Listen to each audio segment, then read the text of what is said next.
আপনি আপনার পরীক্ষার প্রস্তুতি একদম ভুল পদ্ধতিতে করছেন। আর যদি আপনি মনে করেন বেশি পড়া মানেই বেশি নম্বর, তাহলে আপনি ভুল ভাবছেন। কারণ এখন আমরা আপনাকে এমন টপ 3টি সেরা এক্সাম টিপস বলবো যেগুলো টপাররা ফলো করে। এর সেরা উদাহরণ হলো রোহন এবং আমানের গল্প। আসল পরীক্ষা অনেক আগেই শুরু হয়ে যায়। এটা সবচেয়ে গুরুত্বপূর্ণ, কারণ পরীক্ষা যত কাছে আসে তত একটা জিনিস কমতে থাকে, আর সেটা হলো আপনার আত্মবিশ্বাস।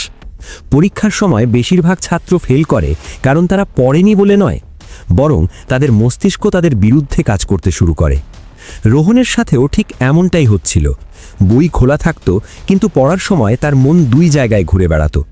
একদিকে ভবিষ্যতের ভয়, যদি নম্বর খারাপ আসে, আরেকদিকে অতীতের আফসোস, আগে যদি একটু সিরিয়াস হতাম।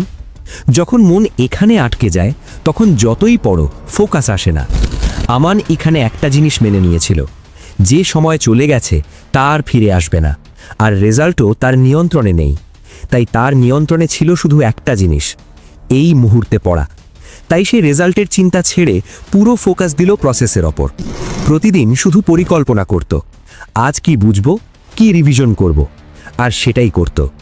এটাই ছিল তার সবচেয়ে বড় মাইন্ডসেট পরিবর্তন। ভিডিওটা ভালো লেগে থাকলে সম্পূর্ণটা দেখতে নিচের লিংকে ক্লিক করে দেখে আসতে পারো।